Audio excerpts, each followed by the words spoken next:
Good morning everyone! 8:30 na ako bumangon. Napagod ako kagabi. Hindi na nga ako nakapag sa vlog ko kahapon. Nakapag good night. Nakalimutan ko na hindi ko pala yun natapos. Siguro sa yun, sa pagod namin kahapon nung nagpunta kami ng clinic. Kaya yung vlog na yun, hanging. Wala siyang conclusion. Sorry naman.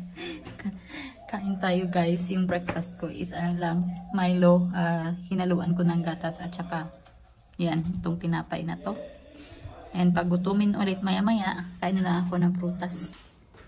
And yan, may pinapafix pala si D sa mga gulong ng sasakyan niya. Kung hindi ako nagkakamali, pinahihigpitan.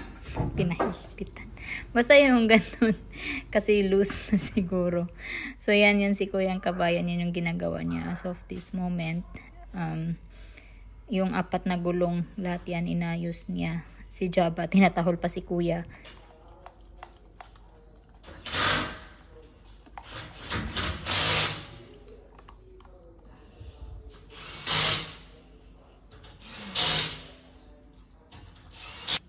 Kain tayo ng fruit salad, mga people. Kasi nakulangan tayo dun sa tinapay at saka Milo. Magluluto tayo ng lunch, guys. Mag-alauna na dito. So, yan ang aking gulay. Beans lang. Walang sahog. Kasi ang partner ko niyan is yung magprito ako ng isang paa ng manok. Ito. Inanok sa tubig kasi hindi pa siya masyadong malambot. 1 o'clock na dito kasi di kailangan kumain. So air fry ko lang itong dalawa para sa kanya, and then yung isa naman sa akin fried ko na lang kasi hindi masya kasya sa air fryer. Tapos na kami mag lunch and pahinga lang ako saglit bago maghugas ng pinakainan, and then magmap na din ako at saka magwalis sa likod kasi ang daming dahon. Araw-araw may mga dahon, bulaklak na nahuhulog. So maglinis-linis tayo ngayon guys kasi wala ibang magawa. Sorry.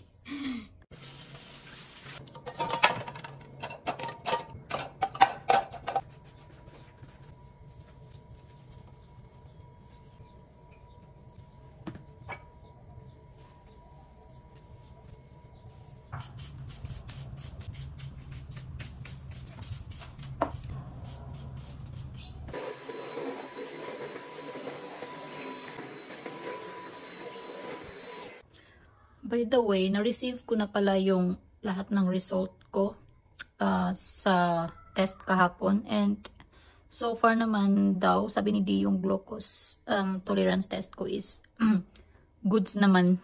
Pero inaantay pa rin namin yung tawag ng clinic para i-discuss kasi may iba daw na hindi namin naiintindihan. Pero wala, magsi-6 na dito, wala pang tawag. So bukas na lang daw tawagan namin, sabi ni D, para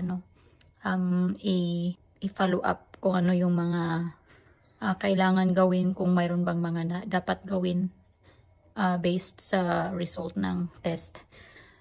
So yun guys, at least okay lang yung glucose tolerance test ko kasi yun man yung pinaka-importante. Yung blood count mild lang naman din, so kaya lang yun itulog ng maaga, kain ng gulay, tapos inom ng iron tablet.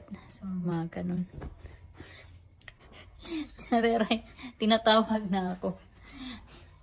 Tinatawag ko ni D kasi punta daw sa balcony. Magtambay muna doon bago mag-walking. Hindi na ako nag-vlog sa dinner namin. Kasi nagpatugtog man si D ng dito. Ng tugtog.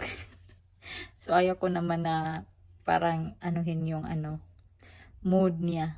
So hinayaan ko na lang. So hindi na ako nag-vlog kanina nung nagluto kami at kumain kami. Yung dinner namin is lang, sa akin pritong isda with yung tira ko kanina na beans, and kay D is steak at saka fries. And then afternoon nanood kami ng The Umbrella Academy. Natapos na namin yung season 4 ba yun? Season 4 ata yun. Natapos na namin. So, yung next season is, i-release pa daw sa August. So, maganda siya. Mga power. Mga individual na may mga, superpower. So, yun. Natapos namin yun. And, wow kay kuya kanina na nag-deliver ng Amazon. Kasi, si Jabba kumakain. Tapos, narinig na namin yun siya na parating. Sabi pa ni Day, himala daw, hindi ito hindi daw tumahol. Ito siguro si kuya, di niya alam na may aso dito sa bahay. Binuksan kasi namin yung pintuan para lumabas yung amoy ng pritong isda ko ba. Hindi niya nilagay yung parcel sa labas. Parang pinasok niya yung kamay niya sa sa fence ba, sa gate. Kita ko yun. Tapos nung papasok na sana yung kamay niya, bigla si Jabba tumakbo, tinahol siya. Nagulat si kuya. Sabi ko talaga to si Jabba pasaway. Sinipa ni Day. Hindi naman sipa na malakas. Pero pinagalitan ni Day kasi natakot yung delivery. Pasaway talaga to si Jabba. Pag mga delivery talaga, ayaw niya talaga yan. Mga delivery guy. Kahit sino, basta yung mga nakasasakyan na delivery, nakamotor, nakasasakyan yung mga Amazon, sasakyan man yan sila. Ayaw niya. Ibang kubata talaga dyan kay Jabba. So, yun. Anong oras ba dito? 10:20 na.